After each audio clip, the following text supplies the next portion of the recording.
SKOL Vikings, let's win this game. Vikings fan, today hit anyone who breathes purple. After that loss at Lambeau Field, the latest update on J.J. McCarthy and the concussion protocol and playoff hopes hanging by a thread, this whole day feels heavy. The film shows a detail no one had really noticed yet. Meanwhile, the fan base is loudly calling for changes. A lot of people are openly doubting Kevin O'Connell, and on top of everything, we got a raw post-game outburst from someone who is clearly tired of losing. And that final story goes straight for the Purple Heart. But before we dive into every detail of this breakdown, let me talk to you really quick. Hit that subscribe button on the channel. It costs nothing, it is completely free, and it helps this fan-driven breakdown stay alive. Drop a like too, because that tells YouTube to push this conversation to more Minnesota Vikings fans around the world. And jump into the comments, because this space belongs to everyone who is part of the Vikings nation. Honestly, this first story hurts. We already knew going into Lambeau Field was never going to be a walk in the park, but leaving there with a record of 4 wins and 7 losses on the season, losing to the Green Bay Packers by a score of 23-6, and then finding out J.J. McCarthy has entered the concussion protocol, that weighs on every Minnesota Vikings fan, especially on anyone who has worn that purple since childhood, like the entire Purple Faithful. That is a gut punch. For anyone who did not catch the whole thing, J.J. played a very poor game, threw 2 interceptions, managed only 87 passing yards, the offense completely stalled, and somehow the worst news came afterward.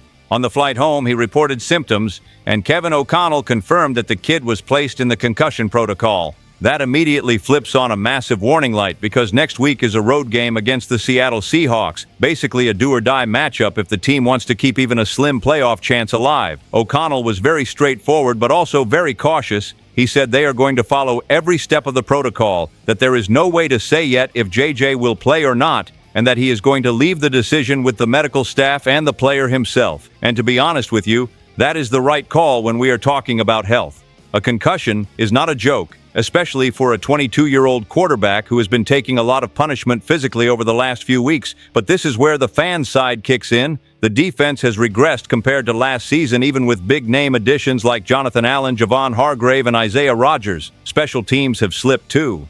And the offense, which was supposed to be the strength, is skating badly because JJ is not developing at the speed the situation demands. In 6 starts, he has fewer than 1,000 passing yards, 6 touchdown passes, 10 interceptions, and the lowest efficiency grade among quarterbacks who have actually played a real volume of snaps. It is tough to say it, but right now he is dragging the team down. And then comes the painful, inevitable comparison.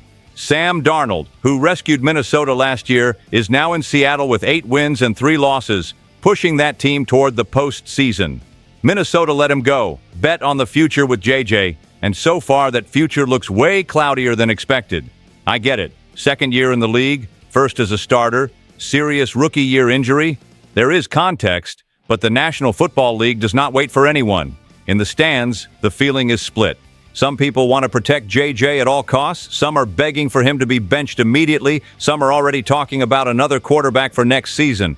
Only here you get this straight from the bleachers. Vikings fan read, "The kid's health comes first, but this team has no room to sink any deeper. Stay through the end, because the last part is genuinely heavy. And drop a comment if you agree, because next we get into what the Green Bay tape really shows about his performance, and that is where the conversation really heats up." Look, when we talk about this game at Lambeau Field, you cannot just stare at the box score. J.J. McCarthy had an awful day. Nobody is arguing that. But the film shows things that leave every Minnesota Vikings fan torn. His evaluation and the criticism of the entire team go hand in hand, and that is where the Defend the North crowd really starts to lose it. It was bad, very bad, but it was not just him sinking the whole ship alone. For a moment, there was a tiny spark.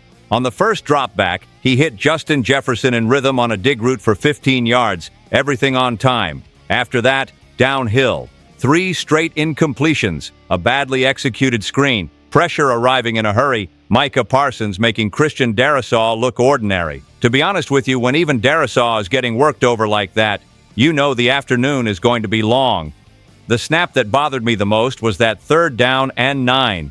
Protection was solid, the route was there, and JJ simply did not trust what he was seeing. He could have attacked the corner route to Jefferson, then had Jordan Addison wide open on the backside, but chose the short check down to T.J. Hawkinson, got his guy blown up, and never came close to moving the chains. That play is the picture of a quarterback with no confidence, playing scared to make a mistake. When the quarterback is scared, the entire offense shrinks with him. In the second half, it turned into a horror movie. We already knew his expected points added number was way underwater, but seeing it on tape is worse. Constant pressure, 5 sacks, the offensive line collapsing, drives dying on the spot. Then comes the stat that really stings. -1 net yard of offense after halftime. -1 yard. That is not just a quarterback issue, that is an offense in total collapse. At the same time, there were hits he simply could not avoid. On some snaps, Parsons and the Green Bay Packers pass rush won so cleanly that even with the right progression, there was no time. On long third downs near their own end zone, JJ tried to be the hero, held the ball too long and only made things worse. To cap it all off, he may have taken 2 straight plays where he banged his head before that final terrible throw that sailed high and turned into another interception. O'Connell defended him, talked about tough matchups, about using help and protection better, about searching for easy completions to rebuild rhythm and confidence. And again, only here you get this Vikings fan view. The tape absolutely shows JJ playing poorly, but it also shows a team failing to protect its young quarterback the way it should. The one thing you cannot hide is that his confidence looks shredded. Panic button time? I do not know if that means throwing out the entire project. He is 22 years old, 6 games into starting, still learning how to read National Football League defenses. But you also cannot ignore that in his current state, he is pulling the team's morale down with him. Stay to the end, because the last part hits hard, and tell me in the comments if you agree, because next we are talking about how this insistence on JJ might be holding the rest of the roster back, and that is where the temperature really spikes.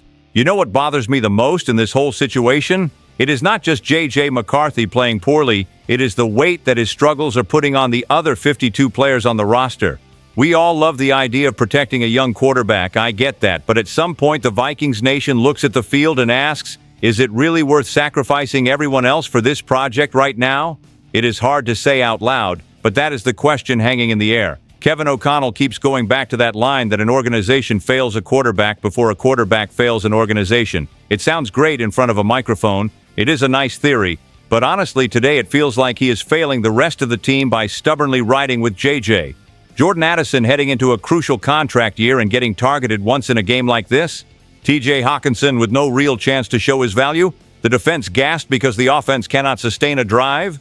That will drive any competitive locker room crazy. If I am one of those players, I am fuming, just like they say. Because it is not just about losing, it is about losing while knowing that an average quarterback, just an average one, might have kept this team alive in the playoff hunt. You look at the numbers, and it hurts. 4 wins and 7 losses, 4 games back in the division, 3 back to the last wildcard spot, and knowing that with a bit more confidence under center, the story could be completely different. It makes you want to turn the television off, but you just cannot.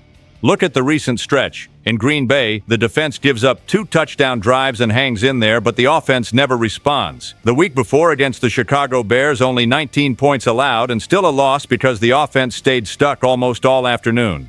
Then the horror reruns. A pile of false starts against the Baltimore Ravens, the offensive line turning into a sieve against the Atlanta Falcons and the Pittsburgh Steelers.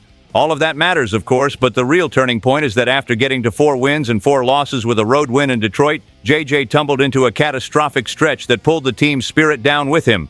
Only here you get this Vikings fan breakdown. Nobody wants to throw JJ into the fire forever, but you can clearly see his confidence is gone. He has been hammered by the media, publicly called out by the coaching staff, and he is trying to reprogram his brain to match every fundamental Kevin O'Connell demands from his quarterbacks. That does not fix itself overnight, and meanwhile, the season clock keeps ticking. That is why so many people are shouting for Max Brosmer, not because they think he is going to turn into Mike Tyson overnight, but because if he simply stops missing wide-open receivers and avoids those back-breaking interceptions, this team at least has an honest puncher's chance. Stay with me until the end, because the last story is heavy, and jump in the comments if you agree, because next we are talking about who Brosmer is, where he came from, and why he might be the spark this locker room has been begging for. Now we get to the name a lot of people are still getting used to, Max Brosmer. It is wild, because in the middle of this offensive chaos, just the possibility of seeing his number on the field is already changing the mood for a lot of fans. It is not that the fan base is inventing a new savior out of nowhere, but when your offense looks dead, any spark feels like light at the end of the tunnel. And honestly, I completely get that feeling. To be straight with you, Brosmer's story looks a lot more like a grind than a fairy tale. He spent 5 years at New Hampshire, led the football championship subdivision in passing yards in the 2023 season, then transferred to Minnesota as a veteran, using a medical redshirt and an extra COVID year to put together a solid Big Ten season. He completed almost 67% of his passes, threw 18 touchdowns and only 6 interceptions, and added a handful of rushing scores. That is not a guaranteed star resume, but it belongs to a guy who grinds, who is not scared of anything. When he arrived in Minnesota as an undrafted player, Kevin O'Connell already knew his arm from pro day work. He liked the way Brosmer read the field, the timing, that point guard style of distributing the football. In the preseason, he did exactly that. 35 completions in 58 attempts, more than 360 passing yards, 2 touchdowns, 1 interception, running the offense with composure, even in a few snaps against the Tennessee Titans starters. He is not firing rockets on every throw, but he puts the ball out on time, works through progressions quickly, and makes firm decisions. Honestly, I almost jumped off the couch just thinking about that game again. Now, with JJ in the concussion protocol, that whole path might be leading to his first National Football League start in Seattle, against a team with 8 wins and 3 losses, a strong defense, and a loud, hostile crowd. What a debut that would be. The Seattle Seahawks defense ranks high in opponent expected points added, high in sacks, so it is not exactly the dream scenario. But at the same time, it is exactly the kind of game where a quarterback who gets the ball out quickly and sees the field well can at least make the offense functional. O'Connell has said multiple times how much confidence he has in Brosmer. He has pointed out how quickly the rookie absorbed the playbook, how he is always ready, stealing reps before and after practice, living like he is one snap away. Only here you get this kind of Vikings fan perspective. This is not empty hype. It is respect for a process built step by step without shortcuts. It is a lot to process, even for those of us who have watched this team for decades. The big question is whether he actually will start in Seattle. A player in the concussion protocol typically misses at least 1 game, and even if JJ is cleared late in the week, putting him out there without a full week of first-team reps borders on irresponsible, both for his health and his performance. Stay to the end, because the last story hits hard, and let me know in the comments if you agree, because next we get into Justin Jefferson's outburst, which laid bare the mood of this offense and just how tired everyone is of this quarterback drama. Let me be very direct. When I saw Justin Jefferson on the sideline, alone, staring into space after that game at Lambeau Field, I felt the same thing from my couch. You could see on his face that this was not just another loss. It was fatigue, layered frustration, a silent message to the front office, to Kevin O'Connell, and of course, to J.J. McCarthy. On the field, he does not say much, but his body language and his post-game press conference said everything for him and for a huge chunk of the Purple Faithful. To be honest with you, there is no way to blame Jefferson for letting some of that emotion out. He is a franchise centerpiece, always careful with his words, always controlled in his tone. Even so, after yet another game where the offense never finds a rhythm, he admitted he is tired of going up there and repeating the same speech week after week, expecting something to change and nothing changing. That is the fan base speaking through him. We feel the same way. It is exhausting to lose. Exhausting to give the same excuses, exhausting to believe this is the week, and then watch the offense put up 4 total yards in an entire second half. 4 yards. The problem is not just a bad afternoon, it is the pattern. JJ's return from the ankle injury did not spark anything. If anything, it made things worse. His passer rating has plunged week after week. The playbook has been shrinking. O'Connell has been calling more and more runs to try to protect him, and the unit still has no identity. In that reality, the best wide receiver in the National Football League looks at the scoreboard, looks at the future, and thinks, how long am I going to live like this? It is tough to admit, but that question is echoing loudly. Only here you get this Vikings fan read. Jefferson's outburst is not some cheap attack on JJ. It is a shout for competency. He does not hate the kid. He hates losing. He hates walking into the locker room and seeing everyone with their heads down again. He hates feeling like the organization has not found a real plan to get the most out of an offense that, in terms of talent, is not weak. His frustration is the same as ours, just amplified by being on the inside, feeling every snap like a weight on his shoulders. And then we circle back to the dilemma that has been pounding in fans' heads all season. If this year is almost gone, is it worth riding with JJ at any cost? Or is it time to protect the roster, turn to Max Brosmer, and show Jefferson that the team is still serious about competing right now? Because if this "we lose and nothing changes" vibe keeps hanging over everything, even the most faithful fans are going to see their patience peeled away piece by piece. That is deeply worrying. Stay with me until the final words of this breakdown and tell me if you agree, because in the next part I am going to pull all of this together, McCarthy, Brosmer, Jefferson, O'Connell, to talk about whether this is just a brutal rough patch or the clearest sign yet that the Minnesota Vikings' vision of the future needs to change immediately. Take a deep breath with me for a second, because after all of this, it is obvious this was not just a bad day at Lambeau Field. There was an injured quarterback, brutal film to watch, a roster paying the price, and Justin Jefferson's comments exposing the real weight of this stretch. To be honest with you, the Minnesota Vikings are flirting with wasting the prime of their best player and burying yet another season by clinging to a quarterback plan that does not work right now.